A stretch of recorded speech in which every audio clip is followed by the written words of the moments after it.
High সবাইকে। তো তারপর আমরা মন্দির থেকে বেরিয়ে যথারীতি প্রসাদ নিতে চলে যাই। আর প্রসাদের এখানে কতটা ভিড় তোমরা দেখতেই পাচ্ছ। মায়ের দর্শনে এসছি আর মায়ের প্রসাদ খাবো না, এটা তো কখনোই হতে পারে না। তো লাইন দিয়ে প্রসাদটা হাতে নিয়ে নিই। তারপরই দেখা হয় সেই বিশেষ মানুষের সাথে, হ্যাঁ, আমার প্রিয় বান্ধবী, অর্থাৎ আমার বেস্ট ফ্রেন্ড। তো কোনো প্ল্যান ছাড়া দেখা হওয়াতে খুব ভালোই লাগছিল। তো সকলের সঙ্গে গল্প করে একটু সময় কাটিয়ে চলে যায় ওকে বাই বলে।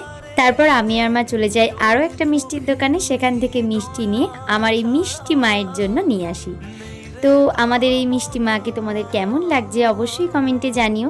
তো যেহেতু মন্দিরটা আমাদের বাড়ির পাশেই, তো মাকে কি ভুললে চলে।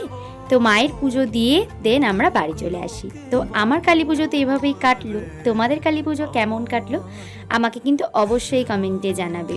তো এখানে দেখাচ্ছিলাম, দেখো আমি কত প্রসাদ নিয়ে এসেছি। সবাই বলো জয় মা কালীর জয়।